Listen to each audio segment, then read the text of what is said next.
Hi, everyone. Let me first of all talk a little bit about who you're speaking with here. My name's Eiso. I'm essentially a massive computer geek who's been programming most of his life, but for over the last decade building companies, and originally they're engineering organizations.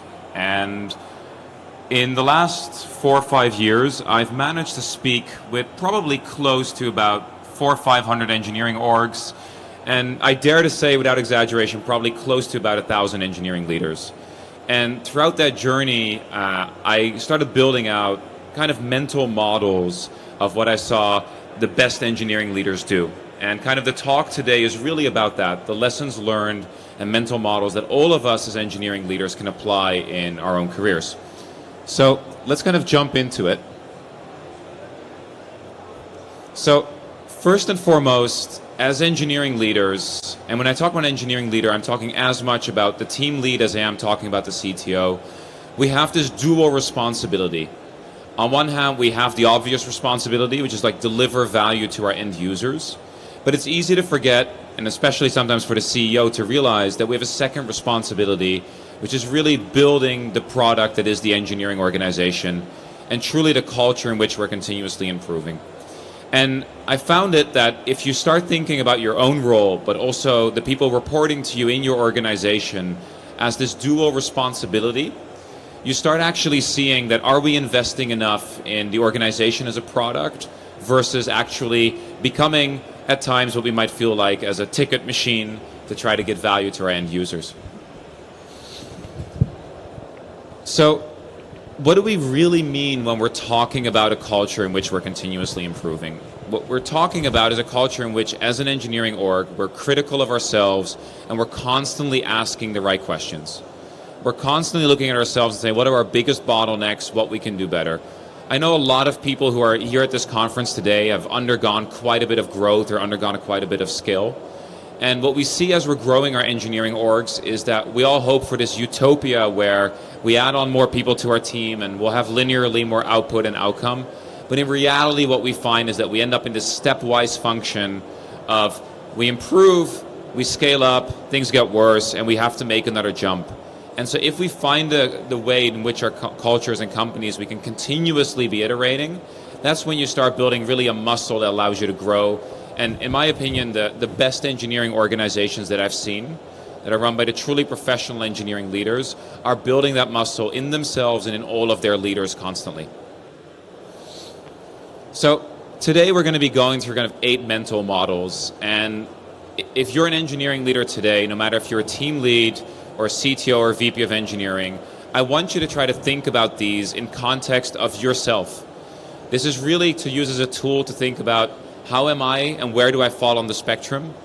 And I'll try to give as much context about these mental models based on stage, because it is radically different for us as engineering leaders to be the CTO of a startup of 5 people versus being at a company where we're scaling from 400 to 1,000 engineers in the next 18 months. So the way to use these mental models is, besides thinking about where you are yourself and how you fall on the spectrum, is really to know that these mental models are not just about do I have the skill set that the organization needs, but also do I need to add people around me that are going to be able to help me actually get to what the organization and company needs. So this is kind of the cliche and classical one that many of us kind of know and get to all the time. Myself as an engineering leader, am I very people-oriented or am I very deeply technical? And where do I sit on that spectrum? In many organizations, this ends up being the split between the CTO and the VP of engineering and going through where that reporting line is. Do you both report up to the CEO? Does the VP of Eng report up to the CTO instead?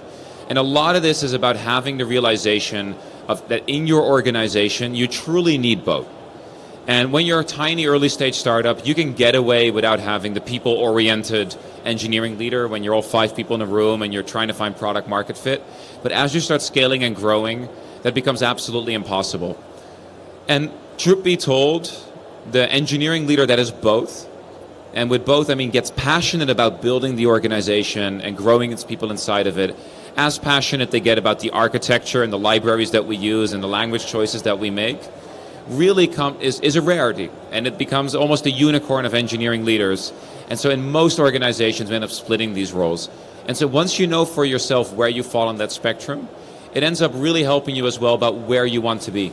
Because what often happens, and particularly in hyper-growth environments, is that we're asked to take on roles that are not necessarily the roles that fit the best with our own mindset and where we want to be going.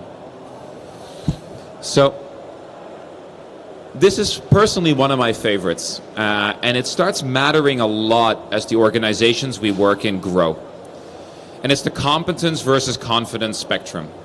So the great way to illustrate this is when you talk about you sit in a room and you have the VP of sales in that room, and the CEO asks and says, hey, how are we doing this quarter?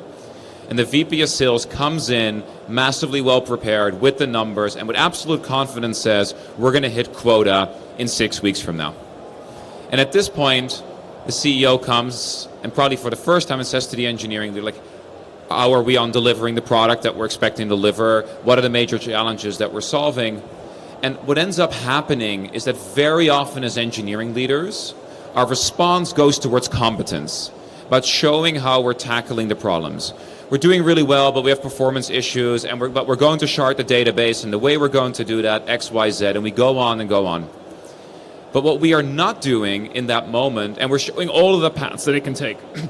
This can go good, this can go bad, this might take a lot of extra work. And at the end of the day, the executive team around you and your CEO in that room has not left with the feeling of, I've got this. The CTO has it, I don't need to worry. Or VP of engineering, or any leader in any team. And as an engineering leader, you really want to think about showing your competence versus actually showing your confidence. And all of us, and I think this comes from the geeky nature that we have, often fall more towards the competence spectrum. But when you look at really the best engineering leaders, they know when to show competence to build trust in the environment that they're in, but also very much know when to actually exude confidence. It's like, this is a difficult challenge, but we've got this, don't worry, this will be okay, or this is not okay and we're going to need support to actually tackle this. If you want to understand how we're doing it, we can set up a separate meeting. And as you can imagine, the larger the organization, the more you have to start finding that balance, and the more you have to be the peer that is confident that others can rely on.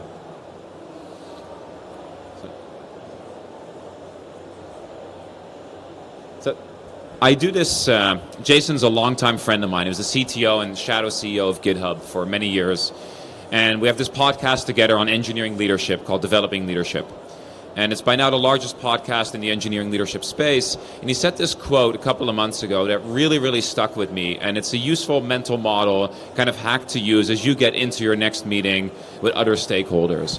And it goes along the lines of lead with confidence, show a little bit of competence, and end with confidence again. And this kind of confidence-competence sandwich is a pretty good one to use, particularly when you're meeting with any non-engineering stakeholder. So I like to challenge all of us, and particularly the most technical amongst ourselves, and I definitely at times can be so as well. I still geek out about writing functional Haskell code. Are we really as engineering leaders thinking about people, product, and process? And how much of our time for the stage that we're at as a company is dedicated on each of these three areas?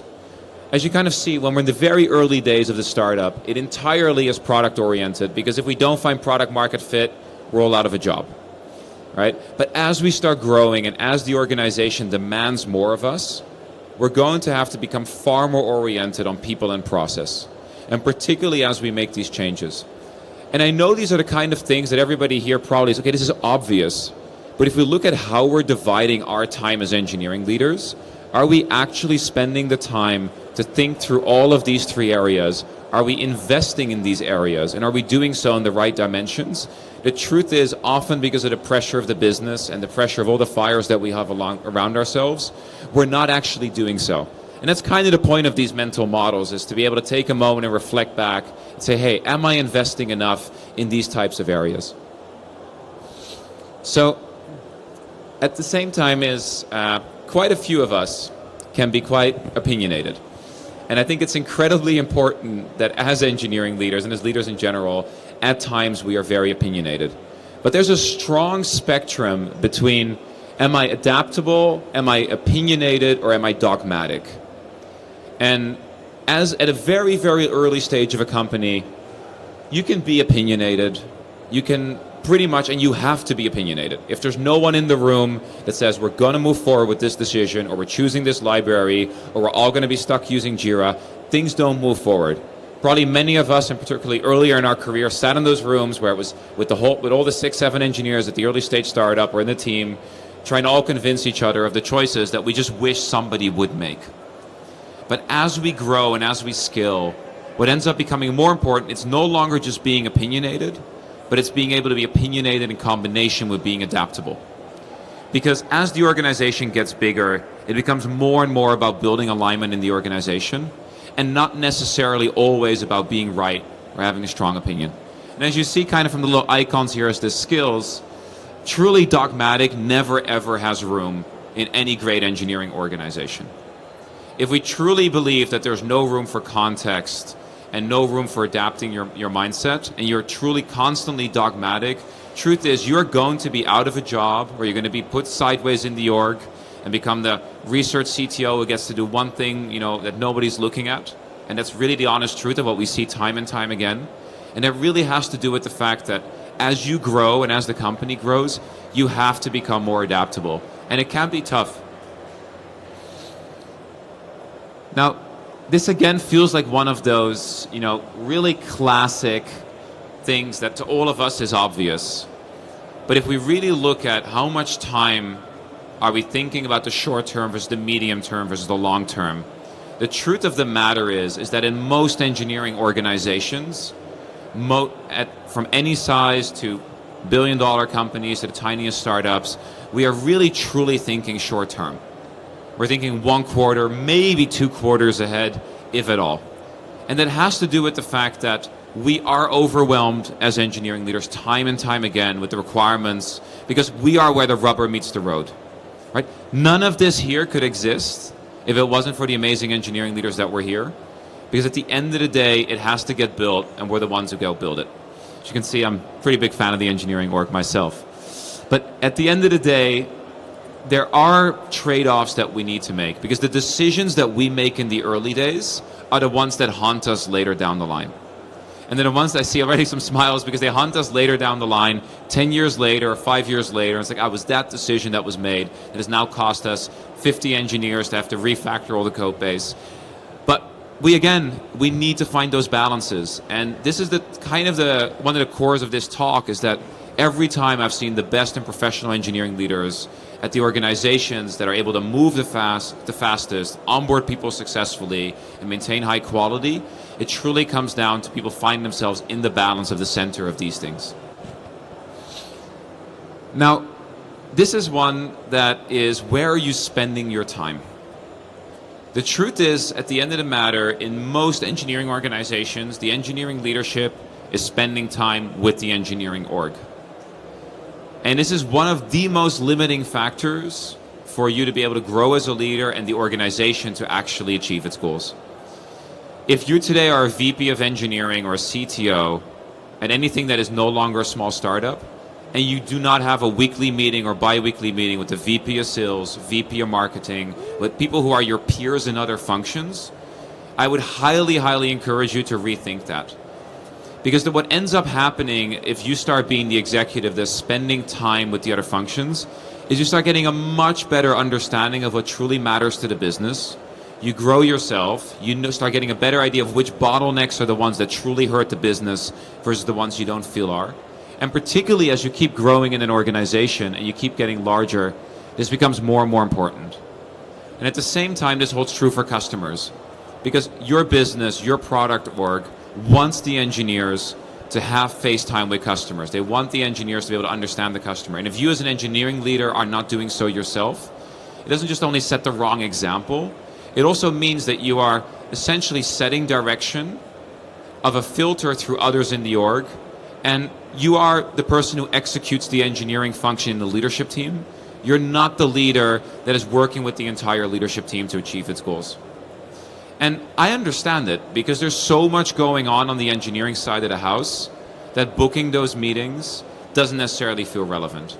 but it makes such a difference. And it's really what we see progresses people to be able to run engineering orgs of 20 to 30 people to what allows people to run engineering orgs of hundreds and even thousands of people. So this is, again, one that I think is less obvious to a lot of engineering leaders, and to me is one of the most important ones. We come from a culture of consensus seeking.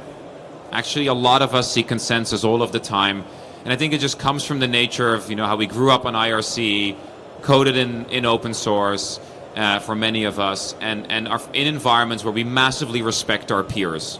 Actually, it's not uncommon for engineering leaders to know that they're the person in the room who knows the least about something, because the staff engineer or the people who have been there longer truly have the knowledge. But as the people that we work with, the other engineering managers, directors that report to us, or if you're an engineering leader of just a single team, the engineers that are reporting to you, we fall in coaching mode. And with coaching mode, I mean that we are trying to nudge people into making their own understanding of the direction we want them to go. Because it's comfortable. It's the thing that you can do without feeling like you're saying something that is too much in someone's face. I'm from the Netherlands originally. We have a little bit of a culture of being known to be direct, and I guess you can see that I'm pretty direct today here as well.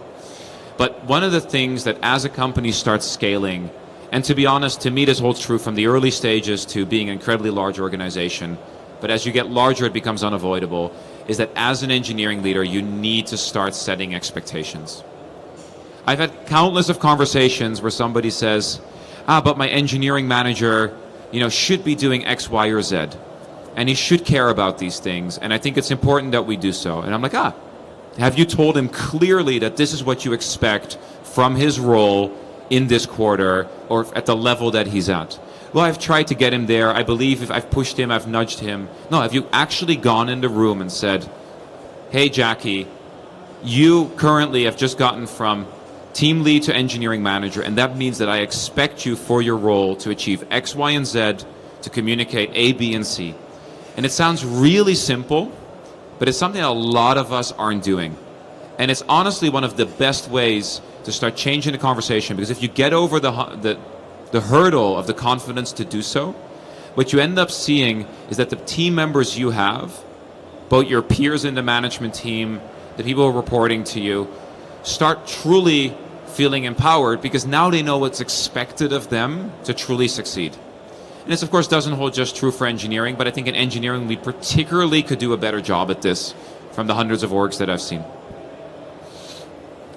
Now, some of you might get the CAP theorem joke. I'm a bit of a database geek. But at the end of the day, we all know that we are constantly making trade-offs in engineering. The holy grail that doesn't exist, the fairyland, is that we can move really fast, shipping new features for product, fix all of the bugs on time, and we have perfect quality, perfect velocity, and we're always shipping value. The truth is that never works. We're always making a trade-off between moving fast and shipping a lot of features, generating customer impact, but suffering quality. We'll notice either in the form of tech debt or bugs or incidents or downtime. I mean, all of us have had this. Or we find ourselves in a mode where we are heavily emphasizing quality and reliability, but we're no longer able to actually ship features fast. And we're constantly picking these balances. And I see this kind of like an elastic band around these three, and we get to pull it really only to one side between two of them. And it's important that while we all know this, it's a mental model that we communicate to the rest of the org, to ourselves, and we clearly set expectations for the different parts of our organization.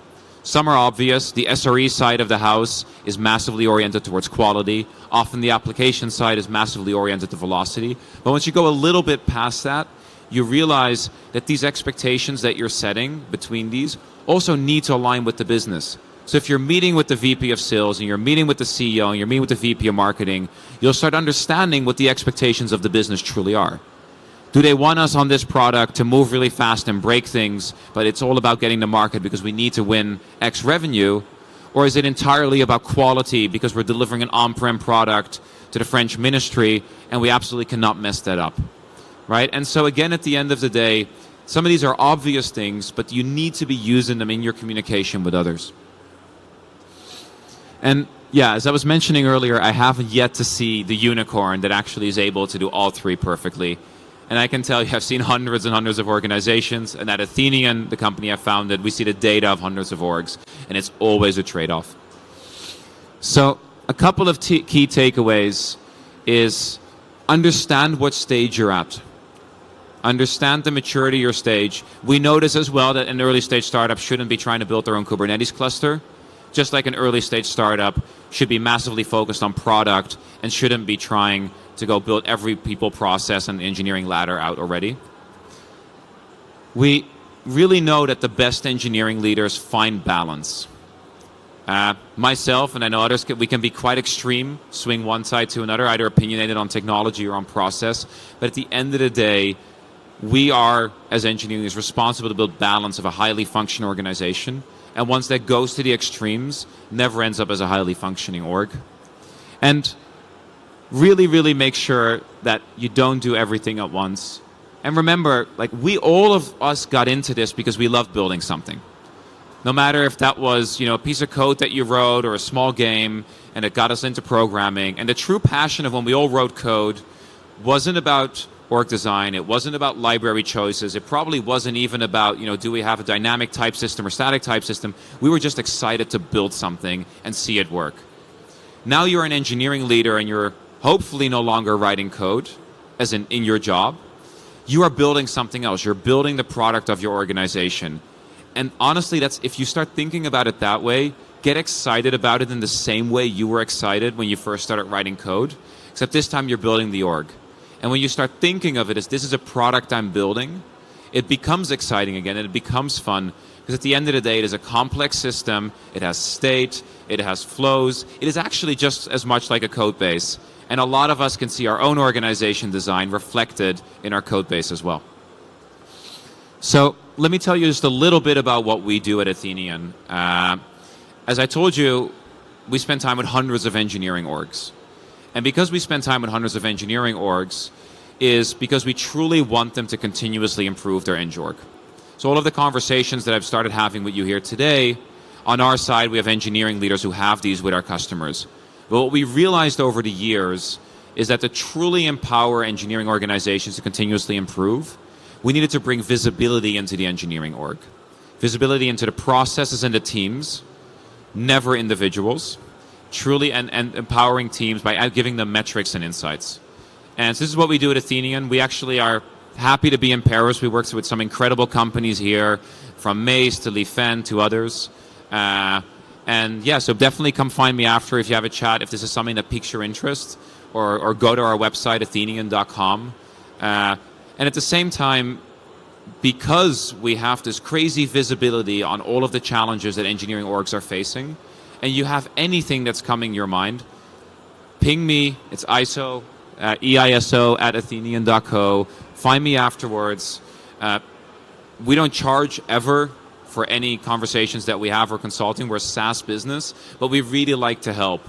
And because we see so many things, we often can give you some insights to everything from why is everyone switching to GitHub Actions on their CI system, all the way to how should I be, dealing with my leadership team as we're growing from 100 to 500 engineers. So thank you very much, and I hope this was useful.